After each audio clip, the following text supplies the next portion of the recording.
जीव को जब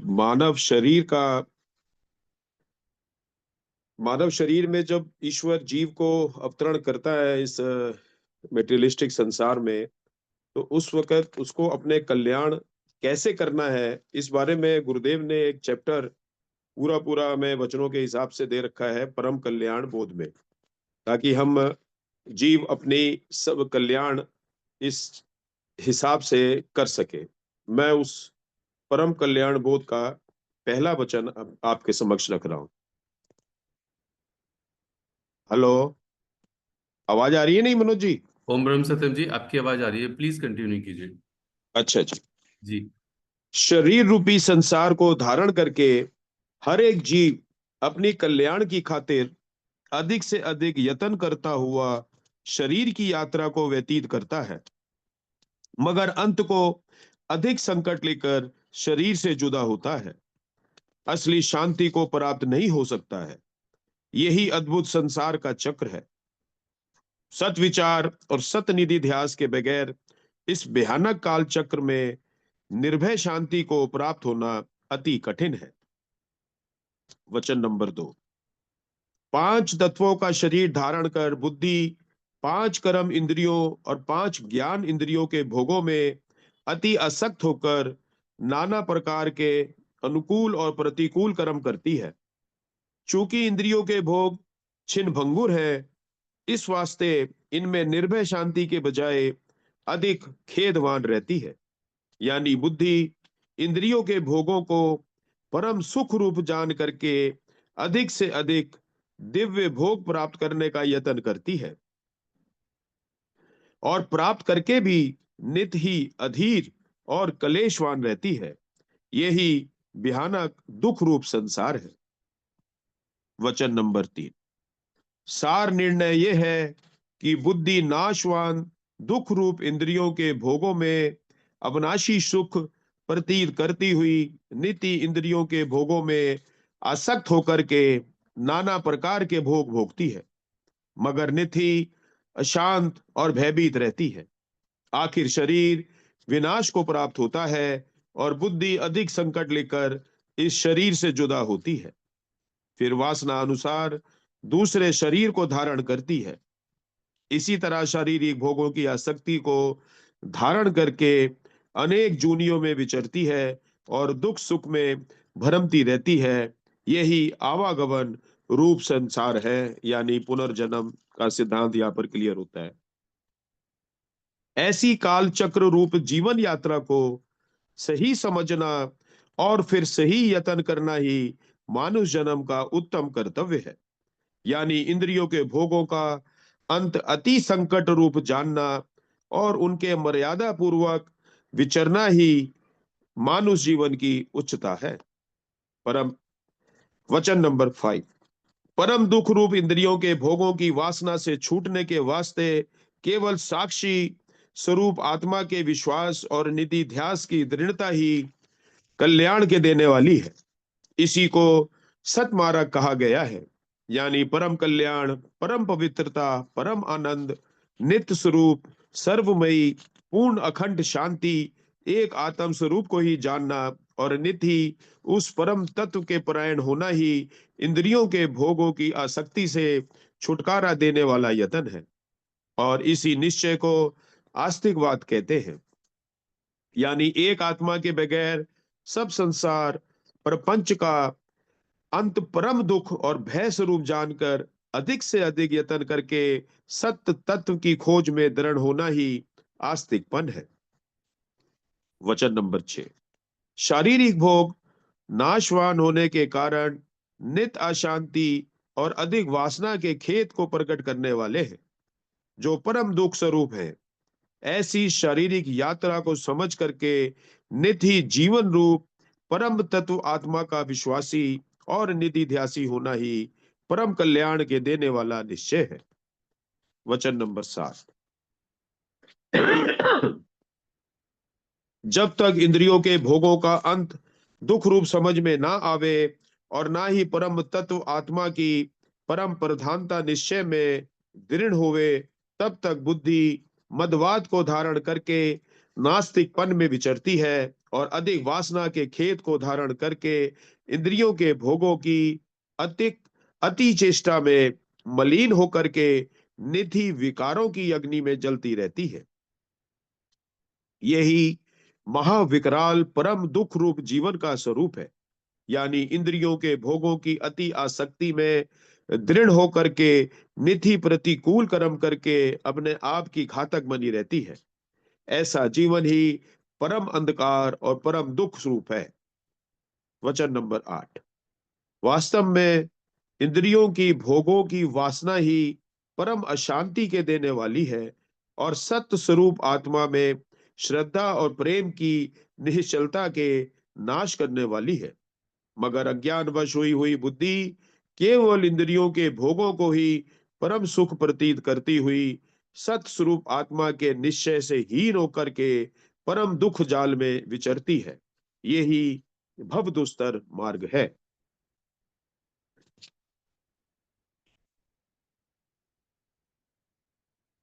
वचन नंबर 9।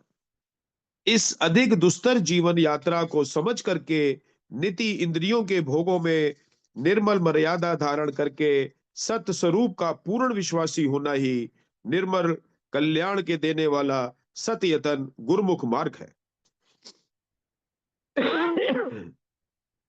वचन नंबर 10।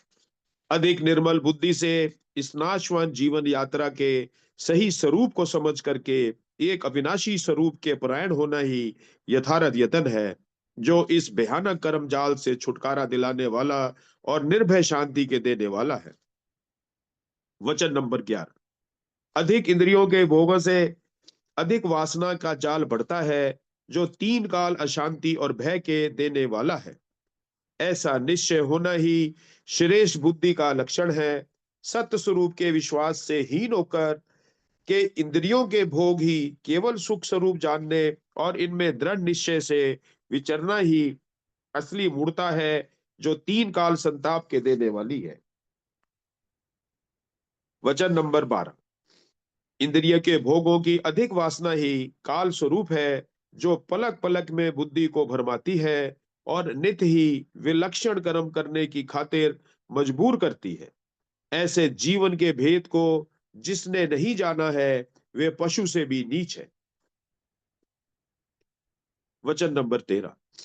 बुद्धि केवल इंद्रियों के भोगों की वासना में आसक्त होकर के अधिक भोग प्राप्त करने में यत्न प्रयत्न करती है और इसी में असली शांति प्रतीत करती है। मगर ऐसे अंधकारमय यतन में शांति प्राप्त होनी जानना एक निहायत मूर्ता है, क्योंकि जो नाश होने वाली वस्तु है वे अपने आप में अशांत स्वरूप है। उसकी प्राप्ति से बजाय शांति के अधिक अशांति प्राप्त होती है। ऐसा निश्चय करना ही निर्मल विवेक है। वचन नंबर 14। जब बुद्धि शरीर और इंद्रियों के भोगों की विनाश प्रतीत करती है और इसमें केवल खेद ही जानती है, तब सत्यपरायण होने के यत्न में दृढ़ होती है। यानी तमाम आंतरिक दोषों से पवित्र होने का यत्न धारण करके एक अखंड अविनाशी स्वरूप के परायण होती है। ऐसे निश्चय को ही निश्चयात्मक बुद्धि कहा गया है। वचन नंबर 15। जब दृढ़ निश्चय से शरीर और शरीर के सुख नाश रूप प्रतीत होते हैं, तब बुद्धि संसार की मलिन कामनाओं का त्याग करके केवल अखंड भावना से सत विश्वास और सत अनुराग में दृढ़ होती है। ऐसी भावना वाले को ही असली जिज्ञासु कहते हैं। वचन नंबर 16। अज्ञान अवस्था में बुद्धि अनन्य भावना करके शरीर और शारीरिक भोगों की कल्पना में दृढ़ रहती है और एक पलक मात्र भी भोग वासना से विलग नहीं होती है। ऐसे ही जब बुद्धि शरीर और शारीरिक सुखों को छिन्न भंगुर जान लेती है, उस वक्त अखंड भावना करके सत्य स्वरूप के परायण होने का यत्न करती है। यानी शारीरिक सुखों का लोभ त्याग करके केवल अविनाशी सुख अंतर स्वरूप आत्मा में निश्चलता धारण करती है। ऐसे यत्न को ही अभ्यास कहते हैं। वचन नंबर 17। जब बुद्धि तमाम कर्मों के द्वंद्व फल को सत्य स्वरूप के समर्पण करती है, यानी तमाम कर्म फल को प्रभु आज्ञा में देखती है, उस वक्त भयानक वासना के जाल से पवित्र होकर के निमित्त मात्र कर्म निष्काम स्वरूप में करती हुई केवल एक अखंड स्वरूप के परायण होती है। ऐसे निश्चय को ही ईश्वर भक्ति कहते हैं। वचन नंबर 18। बुद्धि कर्तापन को धारण करके कर्म और कर्म फल द्वंद की आसक्ति में दृढ़ होकर के नीति इंद्रियों के भोगों की चेष्टा में चलायमान होती रहती है, और यही अज्ञानमयी जीवन है। इस भ्रम अंधकार से पवित्र होने की खातिर केवल सत्यपरायणता की दृढ़ता ही है, यानी शरीर और शारीरिक कर्म केवल सत आधार में ही देखने और अपने आप के कर्तापन का त्याग करना। ऐसे निश्चय की दृढ़ता को ही सत्याग्रह कहते हैं। आवाज आ रही है जी मनोज जी? हेलो हाँ जी प्रेम जी, मनोज आपकी जी, आवाज आ रही है। ठीक है। वचन नंबर 19।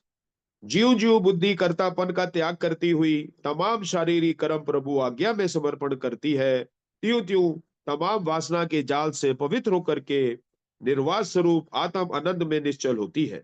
ऐसी स्थिति को ही योग कहते हैं। वचन नंबर 20।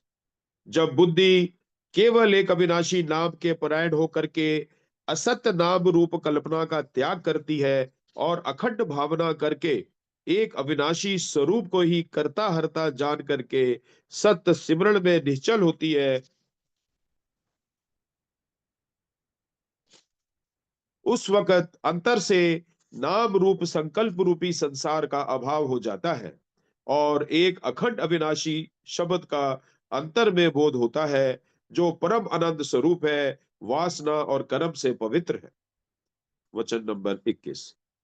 जब अंतर में सत्य स्वरूप का अनुभव होता है, तब बुद्धि तमाम शारीरिक कर्मों से निर्बंधन होकर के निष्कर्म स्वरूप आत्मा में निश्चल होती है।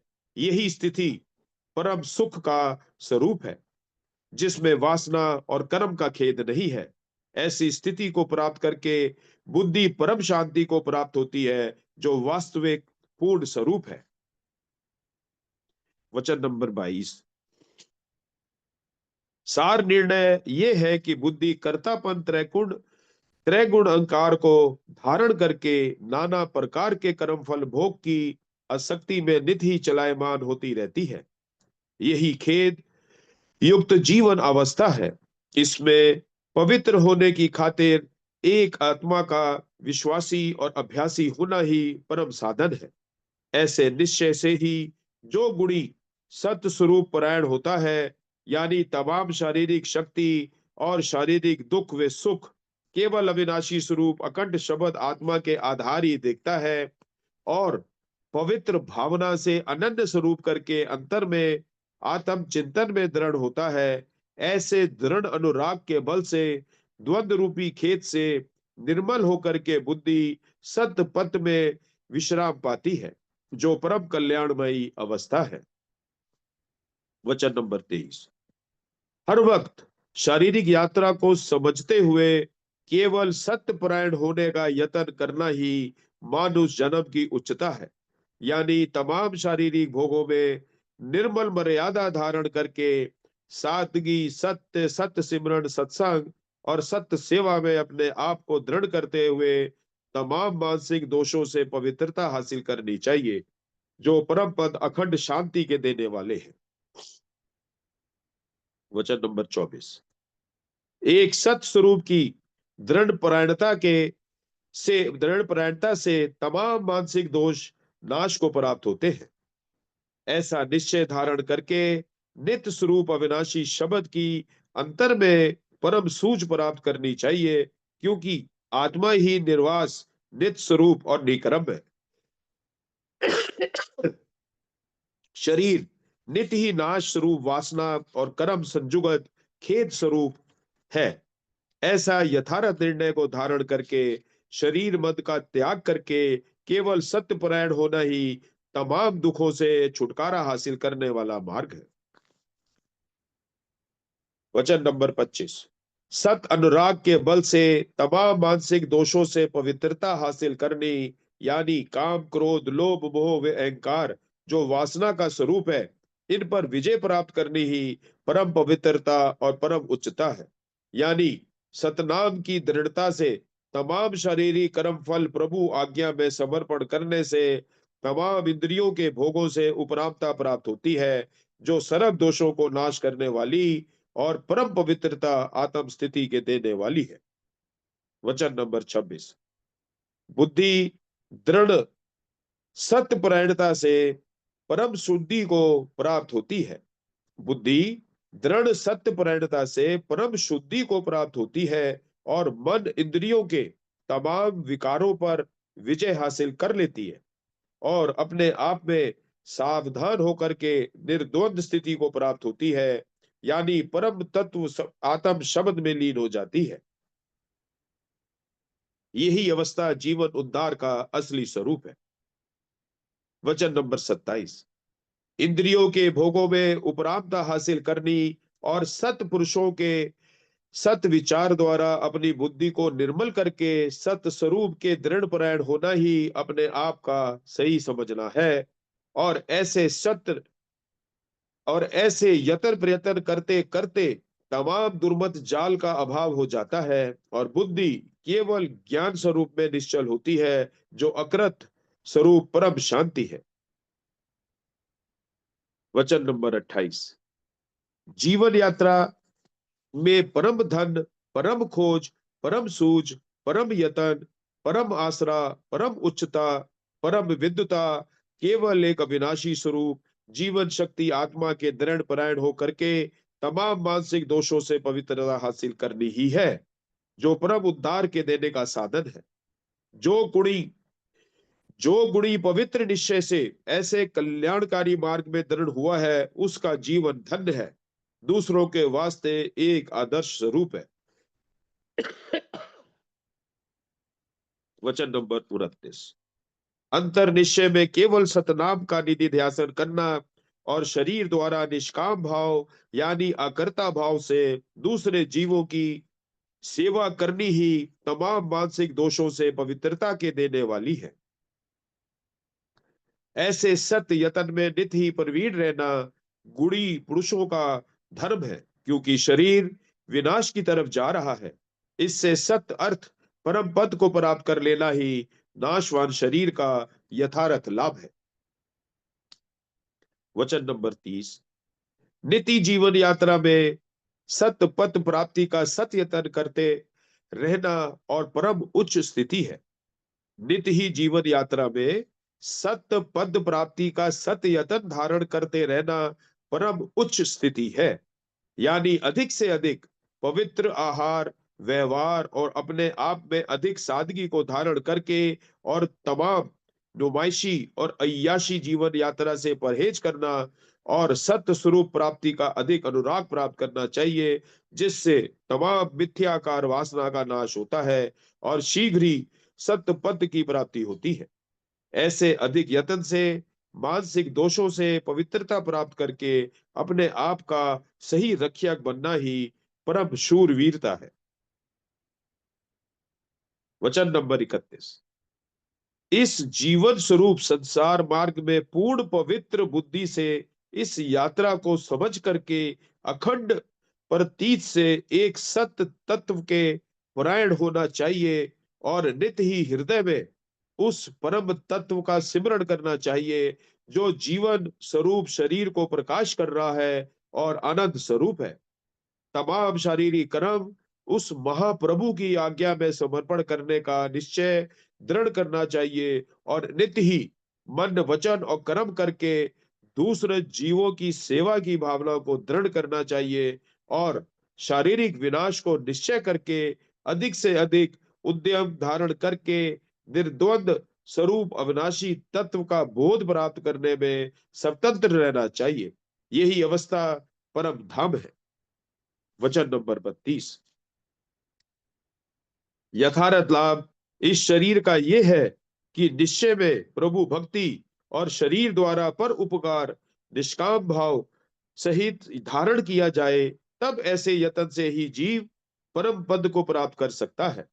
तमाम गुणी पुरुषों का आदर्श जीवन विचार करके अपने जीवन को नीति सत्य मार्ग में दृढ़ करके अपने आप का निर्मल बोध प्राप्त कर लेना चाहिए, जो परम शांति स्वरूप है। वचन नंबर 33। इस त्रिखावन संसार में सत्य शांति को प्राप्त करना ही असली जीवन का ध्येय है। मगर अज्ञानवश होकर के अविनाशी स्वरूप को मूल भूल करके बुद्धि नाशवान शरीर में परम सुख अविनाशी की तलाश करती है।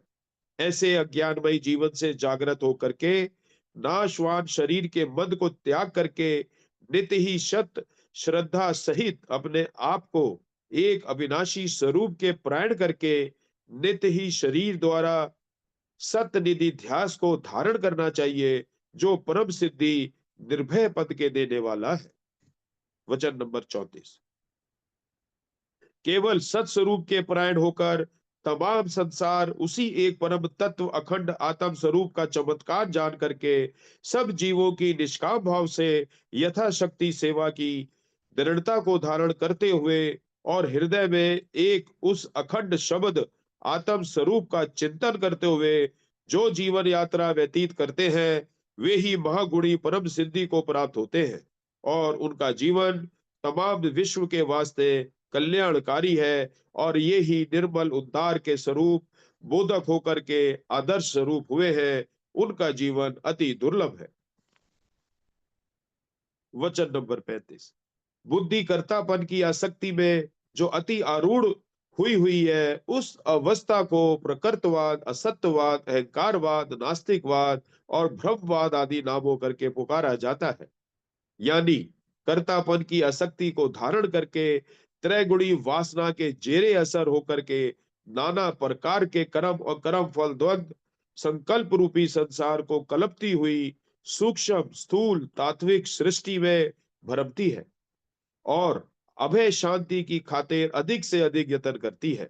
मगर कर्तापन जो संसार का बीज स्वरूप है, इससे पवित्र होने के बगैर कर्म और कर्म फल द्वंद के राग द्वेष में नीति चलायमान होती रहती है। यही अवस्था परम दुख का स्वरूप है। वचन नंबर 36।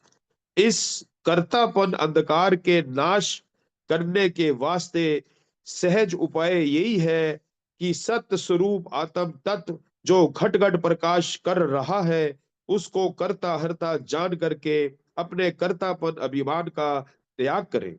यही भावना आस्तिकवाद, सत्यवाद, ईश्वरवाद और ज्ञानवाद का स्वरूप है।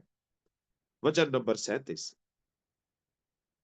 जीव जीव बुद्धि परम पवित्र निश्चय से सत्य स्वरूप आत्मा को कर्ता हर्ता जान करके अति प्रेम से सिमरण में दृढ़ होती है, त्यों त्यों कर्म फल द्वंद की आसक्ति से निर्बल होती जाती है और सत अनुराग के बल से तमाम शारीरिक विकारों से पवित्रता को प्राप्त होती है। ऐसी भावना को ही समर्पण बुद्धि, कर्म योग या भक्ति योग आदि नामों करके उच्चारण किया गया है। वचन नंबर 38। तमाम कर्म वासना की जड़ कर्तापन ही है। इस वास्ते बुद्धि सत्परायणता के बल से अपने कर्तापन को त्याग करके केवल सत स्वरूप आत्मा को ही कर्ता जब निश्चय करके जानती है, उस वक्त तमाम भोग वासना से पवित्रता को प्राप्त होकर के कर्म फल द्वंद से असंग हो जाती है। यही अवस्था जीवन मुक्त पद है। वचन नंबर 39। अधिक दृढ़ निश्चय से कर्तापन अंधकार से पवित्र होने का सत्य यतन धारण करना ही गुरुमुख मार्ग है। इस वास्ते परम प्रयत्न से जब बुद्धि एक ईश्वर शक्ति को ही करता हरता जानती है, उस वक्त तमाम वासना से पवित्र होकर के अपने अंतर में सत्य स्वरूप के बोध को प्राप्त होती है। यानी निराकार, अजन्मा, अकरम, निर्वास, निर्द्वंद, अखंड, सर्वज्ञ, सर्व असंग और नित्य स्वरूप अविनाशी शब्द को अनुभव करके तमाम शारीरिक वासना से निर्बंधन हो जाती है और अपने आप में अकर्ता स्वरूप होकर के विराजती है। यही अवस्था परम सिद्धि का स्वरूप है। ऐसी निर्मल अवस्था को जब बुद्धि प्राप्त होती है, तब पूर्ण तृप्ति, पूर्ण शांति, पूर्ण अनुभवता, पूर्ण विज्ञान को अनुभव करके उसी परम तेज स्वरूप में लीन हो जाती है। ऐसी अवस्था को ही निर्वाण शांति कहा गया है। ऐसे परम बोध जीवन के सही निर्णय को समझ करके निधि सत्य पद प्राप्ति का यत्न करते हुए अपने मानसिक दोषों से पवित्रता हासिल करनी ही सतमार्ग की दृढ़ता है। इस वास्ते तमाम तमाम गुणी पुरुष अपनी जीवन उन्नति के सही चाहतक होकर के परम दृढ़ निश्चय से सत्य परायण होने का यत्न करें, जिस करके मानव जन्म की सही सफलता निर्भय शांति प्राप्त होवे। ईश्वर सुमति देवे। इसके बाद एक सदाचार और नाम सिमरण का निर्णय, ये भी गुरुदेव ने एक छोटे से चैप्टर में हमें समझाने की कोशिश करी है। मैं उसको थोड़ा पढ़ के आपको सुना रहा हूं। सदाचार और नाम सिमरण का निर्णय। सत आचार यानी सदाचार के उलट दुराचार यानी मिथ्याचार है। सत्य केवल ईश्वर यानी जीवन शक्ति ही है। इस वास्ते सत्य निश्चय के बगैर जो कुछ सोचना या करना है वे दुराचार की बुनियाद ही है। बगैर प्रभु परायण होने के और नाम चिंतन के सदाचारी होना अति मुश्किल है। यानी प्रभु परायणता ही सदाचार का स्वरूप है। जब तक बुद्धि ध्येय परायणता में निश्चल रहती है तब तक निर्मल सदाचार को कभी भी प्राप्त नहीं हो सकती। बुद्धि का काम है जैसा निश्चय करती है ऐसे ही आगे सृष्टि कायम करती है। अगर प्रभु परायणता या प्रभु चिंतन को बुद्धि निश्चय में धारण नहीं करती है तो असत निश्चय के जेरे असर होकर सूक्ष्म रूप में नाना प्रकार के विकारों को कल्पित करती रहती है, और कभी कभी वे सूक्ष्म विकार स्थूल रूप में भी कर्म स्वरूप होकर के प्रकट हो जाते हैं। इस वास्ते बगैर सत्य परायणता के और सत्य नाम चिंतन के कभी भी कोई सही रूप में सदाचारी नहीं हो सकता है। जो प्रभु परायणता को छोड़कर वैसे सदाचार का ढोल पीटते हैं उन अनजानों को अभी सदाचार का पता ही नहीं है। जब तक पांच विकारों की वासना शुद्ध ना होवे तब तक सदाचारी होना अति कठिन है। और जब तक सत्य स्वरूप ईश्वर का पूर्ण विश्वास और पूर्ण निधि ध्यास ना प्राप्त होवे तब तक इन विकारों की अग्नि शांति नहीं हो सकती। खाए कितना भी यत्न क्यों ना करे, इस वास्ते इन विकारों की वासना का निरोध होना ही निर्मल सदाचार है। जो आजकल के लोगों ने सदाचार का स्वरूप माना हुआ है वो वास्तव में कपटाचार है। इम्तिहान होने पर पता लगता है कि कौन किस जगह खड़ा है। इस वास्ते इस प्रकृति के चक्र में वे ही मनुष्य पूर्ण रूप में साबित कदम रह सकता है जिसमें अति सत्य विश्वास और सत्य निधि ध्यास की दृढ़ता होती है। सदाचार यानी सत्य में आचरण करना तभी हो सकता है जब केवल सत्य स्वरूप ईश्वर को ही सत्य करके निश्चय में धारण किया जावे और तमाम प्रकृति जाल को असत स्वरूप में देखा जावे। जब मानसिक विकारों से निरोध प्राप्त होता है और बुद्धि निर्मल होकर के तमाम शरीरी कर्मों में पवित्र स्वरूप में विचरती है। इस वास्ते अति प्रभु की याद करो, वे ही एक निर्विकार शक्ति है और परम आसरा और परम धीरज है। इसके बगैर तमाम स्थूल आकार विकार स्वरूप है। सत्परायणता के बगैर बुद्धि नित्य अधीर और विकारमयी रहती है। ये थोड़ा सा विचार लिखा जाता है, अच्छी तरह से विचार कर लेवे और सत असूलों में पूर्ण निश्चय से दृढ़ होवे। ये दुनिया बड़ा इम्तिहान है और सत्परायणता के बगैर इसमें सही कल्याण प्राप्त करनी अति कठिन है। सत्संग एक लाजमी असूल है, इसमें सबको हाजिर होना चाहिए और सत्य संग के वास्ते प्रेरणा करना भी अच्छा है। शायद किसी वक्त किसी की बुद्धि ठीक हो जाए, ये एक सेवा ही है। ईश्वर सद्बुद्धि देवे। ओम ब्रह्म सत्य।